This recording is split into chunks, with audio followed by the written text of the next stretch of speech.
All right, so we're on page 369, and we're going to go over jQuery, all right, and its place in ASP.NET.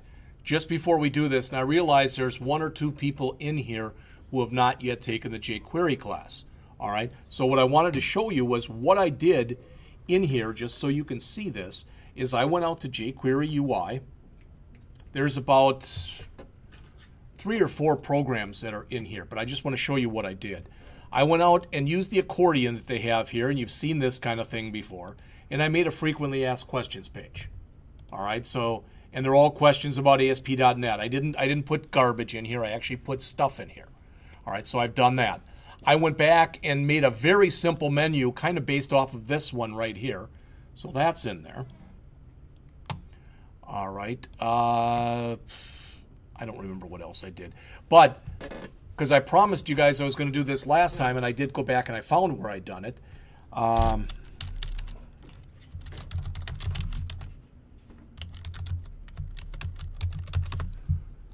I went out here to jQuery and if you watch this thing, you don't have to, but if you do, it's about an 11-minute long video, okay? And what they show you in here, and even more important, if you look up on the screen here, I guess it is, I guess you do have to go into the video. All right. Hi, this is Nat with Webucator. Yeah, good for you, Nat. I get their message. Right. I used pretty much this example here, and what I did was I wrote it first just in HTML, added the CSS, added the jQuery, and then took all of it and ported it over to ASP.NET. Does that make sense to everybody? So I'm going to show you kind of the, I don't know if you'd call it before and after picture or what exactly you'd call it. All right. Again, what I'm going to show you, you've got all that out there. During the break, I took these 4 videos that are on Ajax that I'd done for that class, that Udemy class. They're now out there. They all say external on them, but they're all out there on Blackboard and the YouTube channel. And these 5 here that are on jQuery. This is the one I just did in class right there. All right. So what I have to do is I literally have to go in, and when I do all this stuff, then I've got to come back to here, and there I'm right now it is being published. So that'll be done before class is over today. All right. And I'll have both of these 2 videos will be up there by the end of the day. All right. So just to show you this, so this one I can now close. So we can go over all of them, but the one what I want to show you though is there's a folder in here that's called Contact, and this is what I built. And again, I'm not lying. I based it off of what was on that website. So it's got their coloring and stuff in it. All right. So notice if you click Submit, what happens? It's pretty obvious when you take a look at it. The first name and the last name have to each be at least 2 characters long. So notice if I only put a character in there. See how the message changes? As soon as I put in anything else, and I didn't make any kind of checks to make sure it had to be alphabetic, etc. So I come in there and put my first name in. I come in there and put my last name in. You can see those go away. Notice the password. Password has to be between 8 and 16 characters. So now there's 1 character. 2, 3, 4, 5, 6, 7, 8 goes away. 9, 10, 11, 12, 13, 14, 15, 16 comes back again. Does all that make sense? All right. So I'm just going to put in here, hello, 1, 2, 3. This one works the same way. At least 8 characters long. Must be 16. But also, if I come back here now and I say hello 1, 2, and I try to move off of it, oh, that's interesting. Hello 1, oh, that's 7 characters. So hello 1, 2, 3, 4. Please enter the same password as above. All right. And then finally with the email, does everybody understand that if you're validating an email, you cannot go in and say, oh, somebody put in here lwilliams@blackhawk.edu. You can't, the amount of work it would take to actually see if that was a real thing. So when you are validating an email, all you're doing is you're validating that they put it in correct email syntax. That's all you're doing. And the way this is set up, it's even worse because notice, if I'm going to do it real fast. All right, boom, fine, right? But notice this. Still bad. See how now it's okay? I don't know how that'd be sent anyplace. All right. And then when I come in here, well, the field's required. If I put in a negative number, minimum age is 1. So I'll check 0, 2 to make sure. Yep. Put in a 1. Now it takes it. And it goes up to 125. So if I put all that stuff in and I click submit, I get a JavaScript message that says all tests passed, form submitted. All right. Well, why am I showing you that? Because I want to show you the equivalent of this in the actual, because it's going to look pretty much the same, but in the ASP.NET program. I think that this one is called just jQuery, but we'll find out in a second.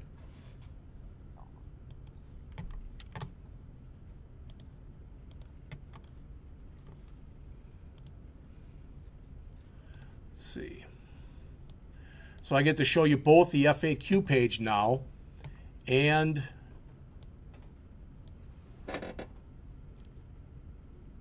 well, we'll find out what else. When I tried building these and incorporating them in with the other pages, I had some problems, and I didn't go back and fix it. But you'll see this. So there it is. That's one of my accordions. There's the other 3.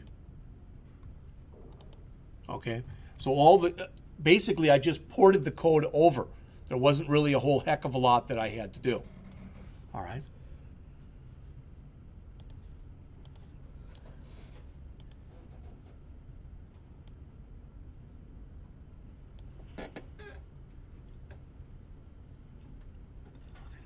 My profile sign up. Let me open up the other one and see if it was in there.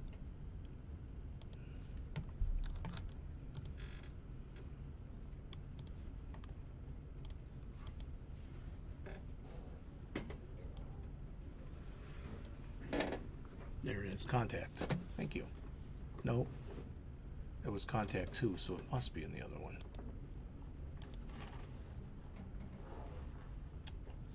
Well, this isn't good because I can't find it right now. There it is, contact 2. Hello. The hardest part in here was getting all of the CSS and stuff, because much of the CSS that's in here, like this CMX form.css and the CMX template form.css, that stuff isn't stuff that I did. That's what came with that jQuery plugin. All right. But I do want to spend a second and show you this, and I'll run it. You'll see it works exactly the same. Looks the same. Works the same. So this is an ASPX page right there. It looks the same. Same messages. I'm not going to go over them again because I just did, and you saw the messages. All right. But what I want to show you is this, and that is the file that I had to put this stuff in. When you work with this, it expects that you're going to use JavaScript, and I used it on the other one too, but I just want to show it to you. Where is it? It's under web forms. Okay. So this is something I created. When you're working with this plugin, this is what you have to do. All right. This is straight jQuery here. So what this says right here, this is the thing that gets called if everything validated. So when an alert comes up that says all tests passed, form validated correctly. And even though I didn't show you that, if I do go in here and run, it's not going to work if I run a JavaScript page.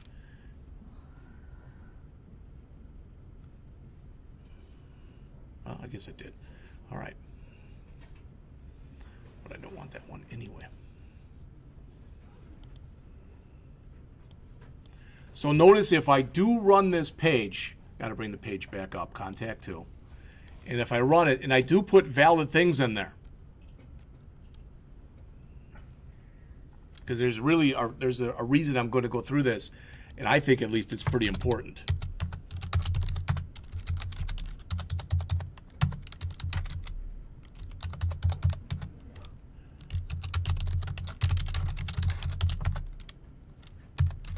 And I click this.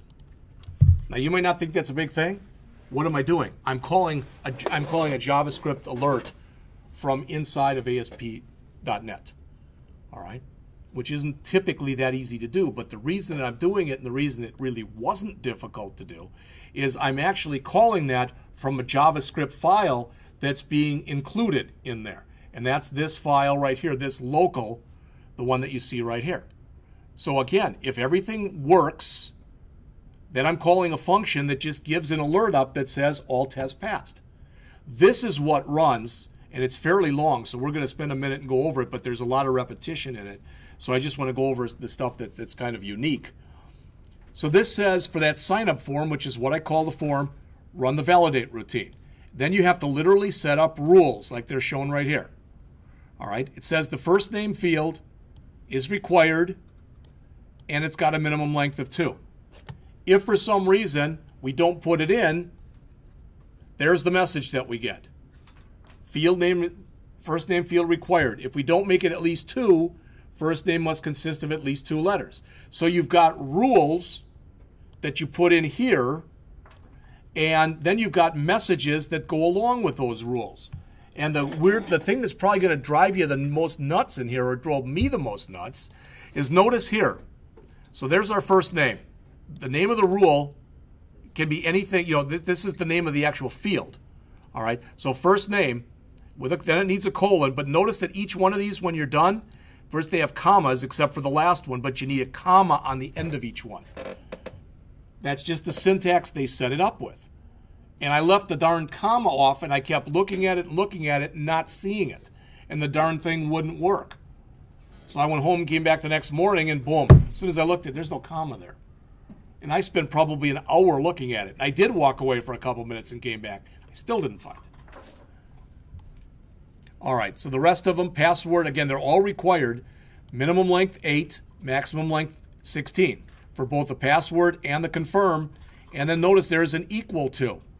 So that says this is equal to pound password, which means this, and you need the pound sign. The email, bless you, are just, it's required, and this right here, that is an attribute name. That says that the email that you create must be a valid email, validly constructed email. This is just the name I gave it. I mean, I could have called that Fred if I wanted to. It wouldn't really matter. But I just wanted you to realize those 2 email things mean something different. The age, again, it's required, the minimum, and the maximum. And you'll notice here it says min and here it says max, but then when we go down to our messages, all right, still min and max. It's not always like that. Sometimes the wordage will get a little bit different. Again, if you say, well, do we really have to worry about this? As I mentioned to you before, if you take the time and you come out to, I guess I closed it, but if you go out to that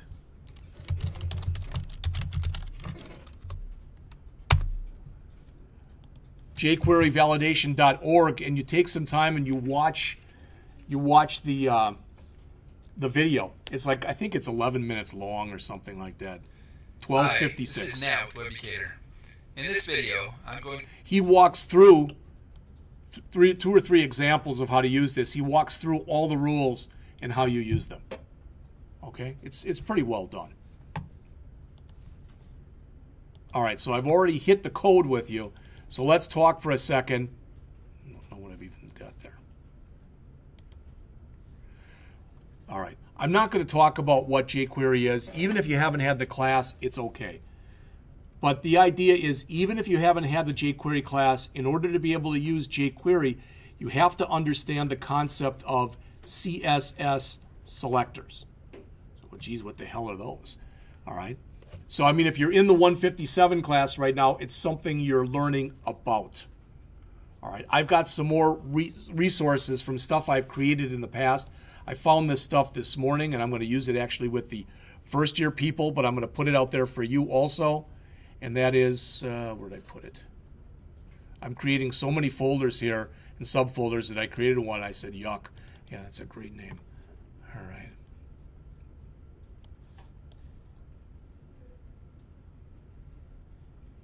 Talk on it.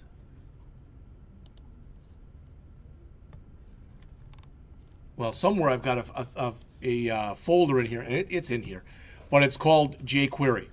All right, and I'm going to put it out there. And that jQuery folder has got 3 different PowerPoint presentations that I created. The second or third PowerPoint out of those is it's got every single CSS selector there is. There's about 50 of them, and they're all out there, and they're explained, and there's a hyperlink to an example of each one of them.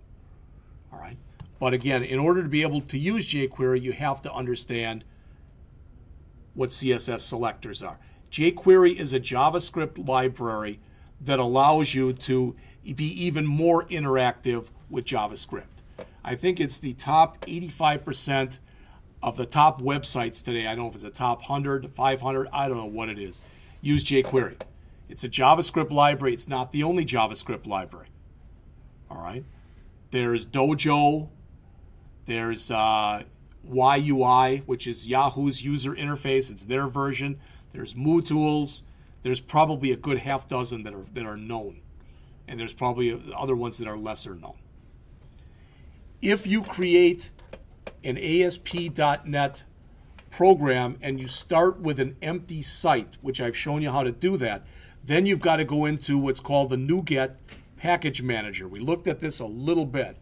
And from the NuGet Package Manager, you have to go in there and add jQuery manually.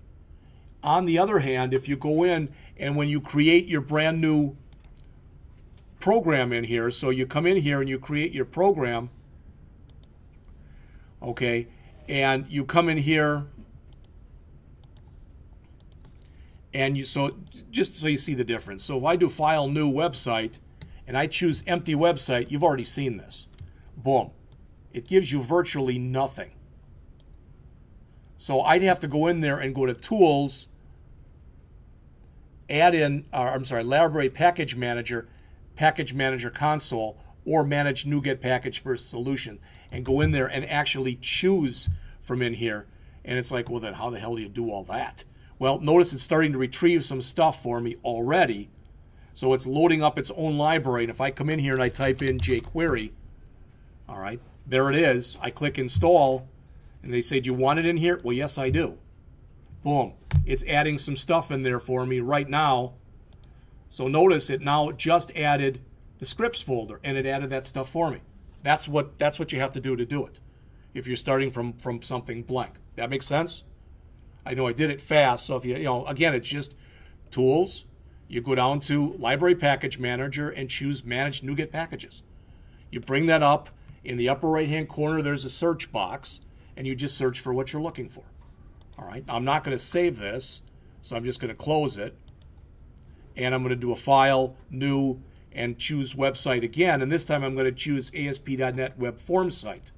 And I'm going to click OK. And the reason I'm doing this is to show you that once we do this, it already calls NuGet, and it adds those JavaScript files in for us. So that's why we've got that scripts folder. All right. And if you notice, you say, well, yeah, you brought in those 4 jQuery files, but what about this stuff, the Bootstrap? I'd have to go back into NuGet again, and I'd have to add the Bootstrap stuff to the earlier one. I'd have to go back again and add all of this other stuff. All right. So if you use the pre-built, so to speak, ASP.NET Web Form site, you get all this stuff for free. If you choose an empty site, you've got to go in through NuGet and do it yourselves. All right? And the author, he does, I think, probably a better job than I just did of explaining how to do that and why you do that. So again, it's a jQuery, it's a JavaScript library that it gives you some NuGet stuff. I'm not going to go over it again because I just did. There is the search thing that I mentioned to you. He tells you how to bring it up. I've had problems running the NuGet manager from the console, so from a command line that you can use in there. I've had a hard time getting that to work with an empty package. That's why I just chose right there, and I did it graphically, what you saw when I brought up the NuGet manager. It worked just fine.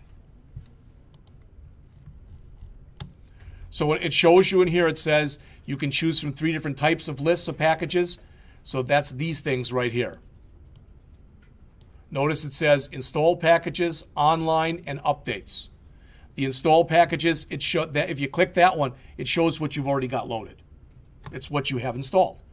Online, it goes through the Microsoft actual official thing, and it shows you everything that's available to you. Updates, it might be that you have something installed, but the project might be very old, so you might want to check updates to see if there's a newer version of jQuery or something else. All right. So I showed you how to do that using the regular package manager. This console thing, like I said, that's what they show you next. You can bring that up from the same way I showed you the other one. In other words, what we just looked at here,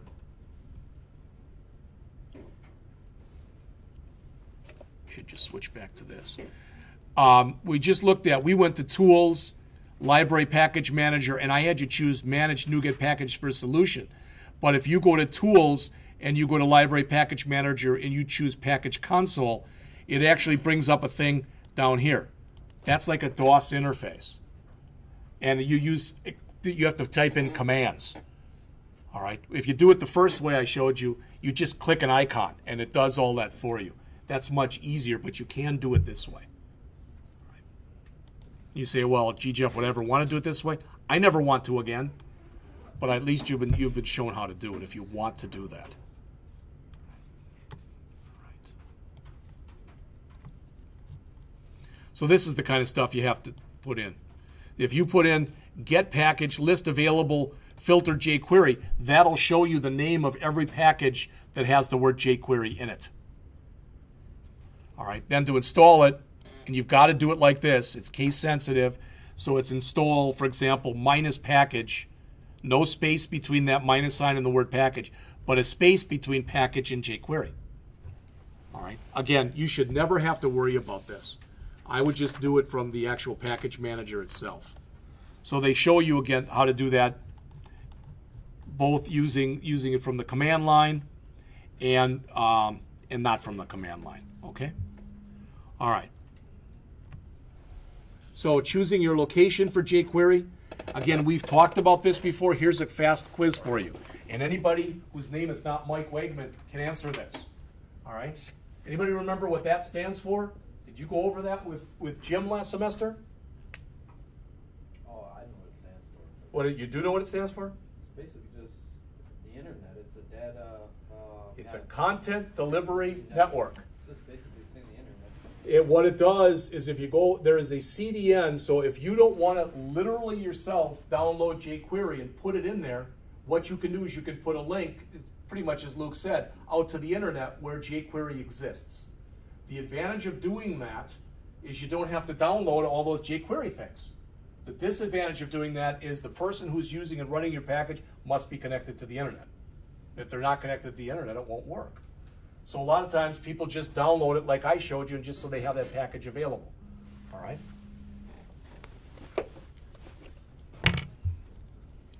All right, so they go through here and they talk about different ways you can include the library. There's the CDN thing. Okay? And then they have you do your first jQuery page. So this is what jQuery looks like. So all the people who are first-year people, you know, this is the kind of thing I was hoping Jim would work with you last semester. And I've talked to a few people, and it seems either feast or famine when I talk to people about how that class went last semester. Either it was, oh, it was pretty good, he didn't talk that much, and he gave us a lot of time to work on stuff, or it was, my God, I hated it, I didn't learn an effing thing. I didn't have a clue as to what he was talking about. I don't know if he knew what he was talking about. So there's no way to win. All right. But everything that you do in there, for example, here we're saying as soon as the document loads, find a div named main content and change the background color of that div to green. When you look at it that way, it really isn't that hard. The hardest thing is the goofy syntax for it. Because you say document.ready and you've got then the whole document got ready has got to be inside of parentheses. So there's the beginning paren, there's the ending paren down there. And since it's an executable line of code, you need a semicolon at the end. All right? And then you're calling an anonymous function, meaning there's no name to it. There's those parens, there's that curly brace, and there's the ending curly brace. So what you're saying is as soon as the document loads, you want to make sure that you grab that div, all right? Not that div, I'm sorry, that ID that's called main content, and you change its background color to green. All right? Then it says, if you click the button, change the background color from green to red and animate it. So in other words, it's not just going to instantaneously do that. It's going to do that, you know, at a certain speed or a certain rate. So what you can do with jQuery, among other things, is you can add animations to a page. You can make things slide up and down. You can make things fade in and out, etc. All right, and that's typically how it's used. Like other JavaScript, any variable that you create in it is uppercase, and most function names it expects to be in lowercase. Okay.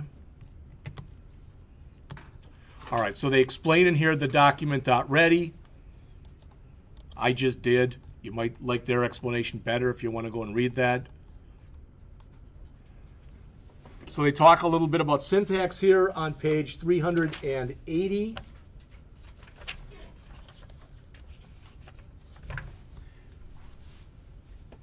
All right, and it says you need to learn about jQuery's selector and filter syntax and how it handles events. The idea is you take the JavaScript class first because you learn some of that stuff. And jQuery just basically adds to it. You know, I was at a talk once and the guy said, well, what's jQuery?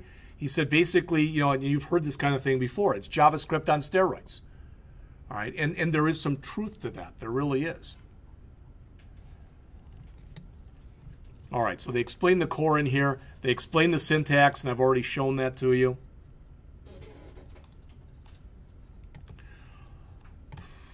When you select things in jQuery, here's an example. This says add 10 pixels of bottom padding to every H2 tag on the page. It doesn't matter if there's one of them or 1 million of them. It will add 10 pixels of bottom padding to every H2 tag. If you only wanted it for an H2 tag that had a certain ID, you would give that H2 tag an ID, and then you would either say H2 pound followed by the ID, or just pound followed by the ID. If you were working with classes. So in other words, what I'm telling you is if you look at that example that's up there, that's in green. All right?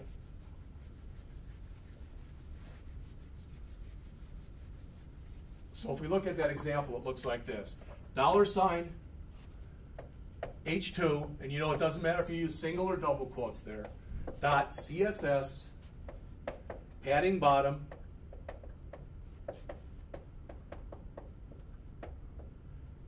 $10px. All right? That's the same thing as if you went into CSS yourself. So if you created a CSS file and you typed in H2 and you said padding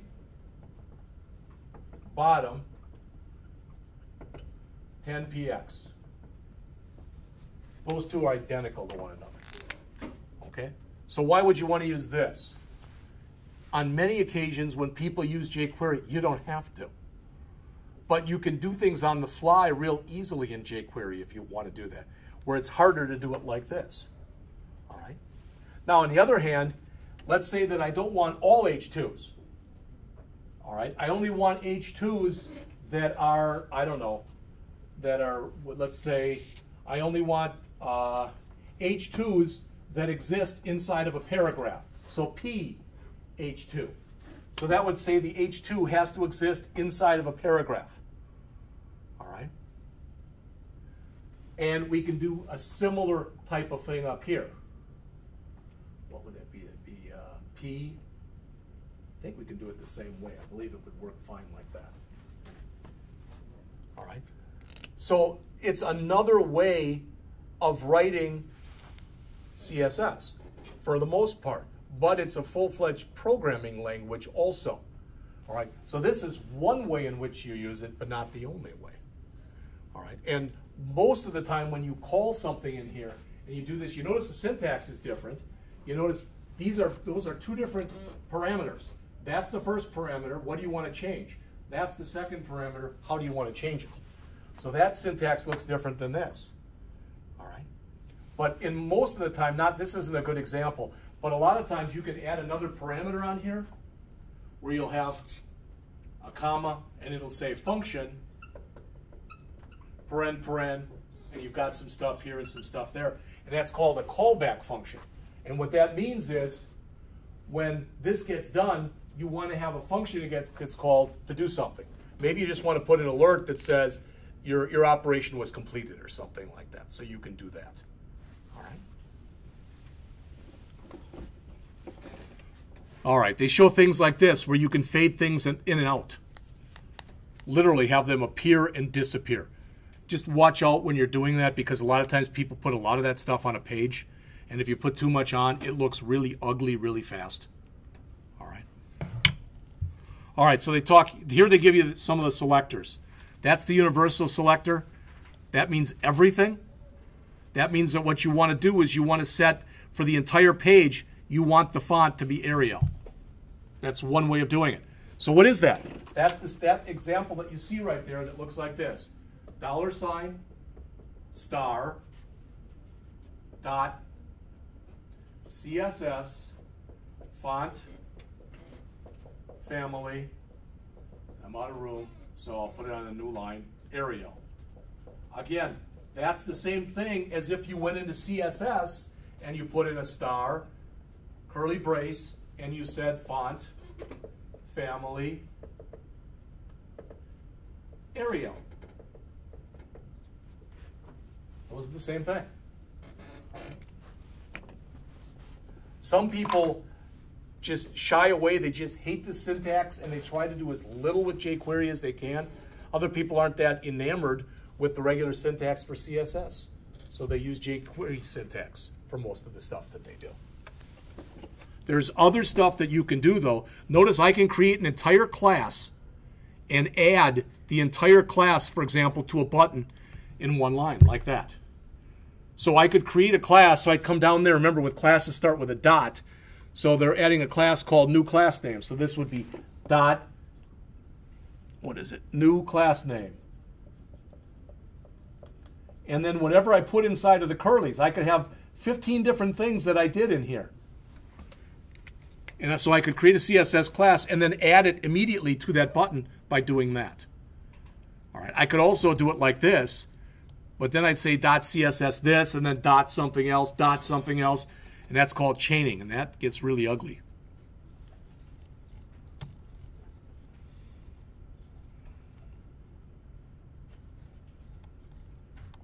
So they give some examples in here of working with the basic selectors. All right. And they do a little simple animation where they have things move back and forth from the screen. He creates this simple demo page on page 385 just so he's got some stuff in here right there. And then he manipulates it using jQuery. All right. So you can see in there what? He's got an ID, he's got an H1 tag, he's got a table tag, some TR tags, some TD tags, there's an H2. So any of those things that have either an ID or a class associated with them, you can add jQuery to. And I can just also say, oh, I want all tables, for example. Okay, I want all tables to be blue. I can do that. Here's some of these selectors that you can use here, shown on page 386. I'm not going to run through them. There's just not enough time. You know, it's already 22. But if you look on 386, those are some of the ones you'd use most often. The weird thing about this language, and again, I don't know if you were exposed to this stuff when you took the class, some of these things start counting with 0, and some of them start counting with 1. I don't know why they're doing that. It's not universal. All right. And odd. So if I have 3 table rows, let's say 4 table rows. All right. Remember, in this case, we're computers. 0, 1, 2, 3. So if we say that we want all odd rows to be red, then what's red?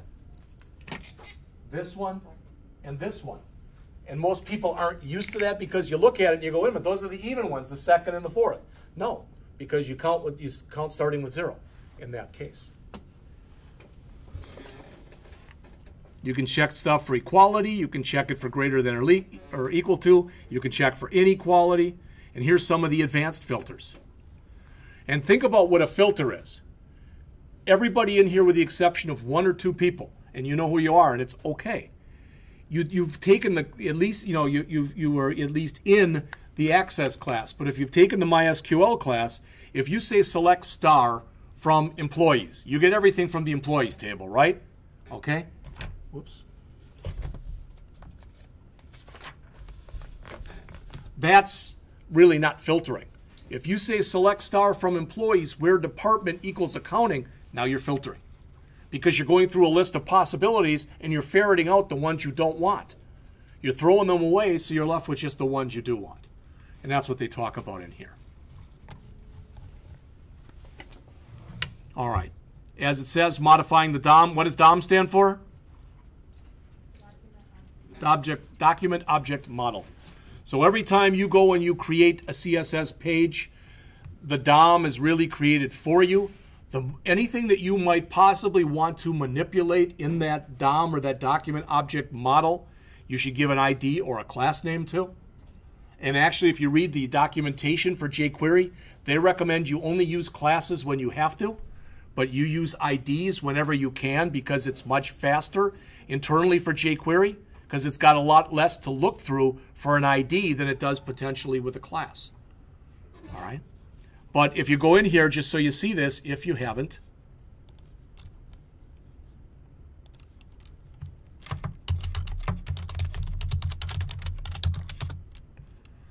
all right, so that's an example of a DOM right here, this.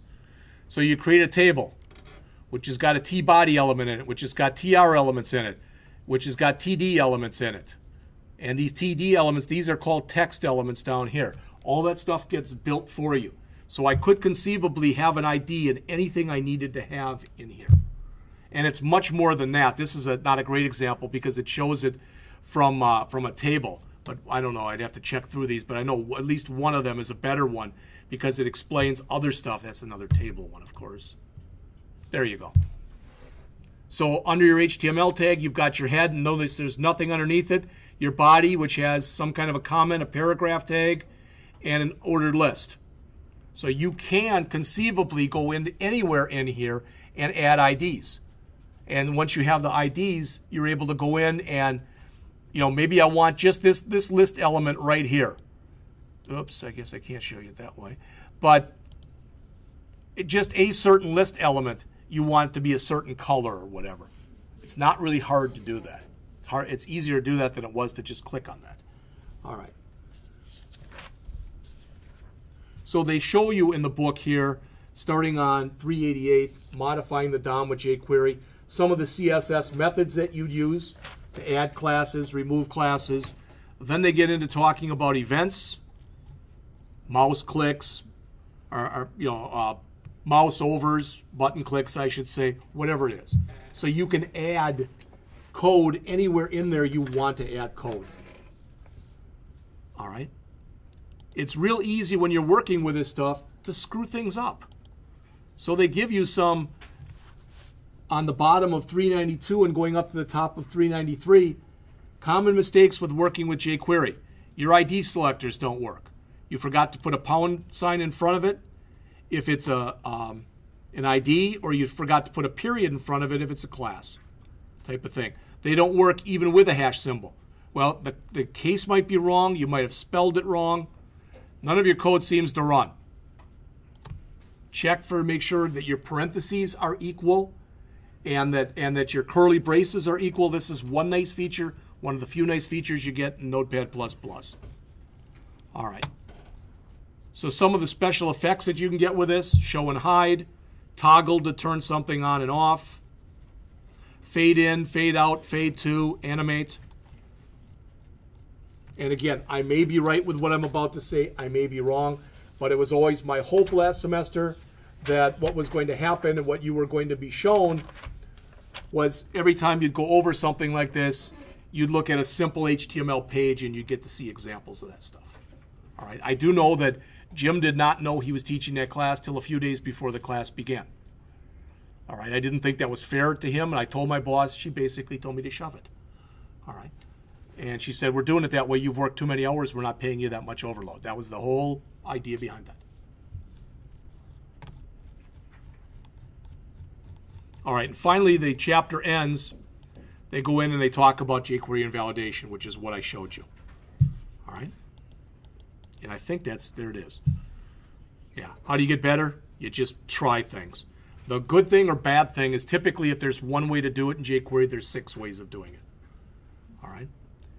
Use the jQuery.com website because that's where all the API documentation is. But I just want to show you, this is the last thing, and I promise, and I'll shut up. But if you've never done this before, you go out to jQuery.com and you go to the API documentation. I think you all know that. Okay. The bad thing is, the good news is, that's in alphabetical order. So if you know what something is called, it's not bad. Okay? Here's something you may or may not know of. If you go out to jqapi.com, all right, it's the same thing, but they've got it broken down into different sections. All right? And there's also something under jQAPI. What is it? It's like, so it's just jqapi.com. I don't know if it's, is it RI or is it RU or RU? This is one of the nicest jQuery cheat sheets I've seen. So it's at jqapi.ru. And, well, how do I find out this stuff? I just am out there looking for something else and I find it. And notice it's a little old.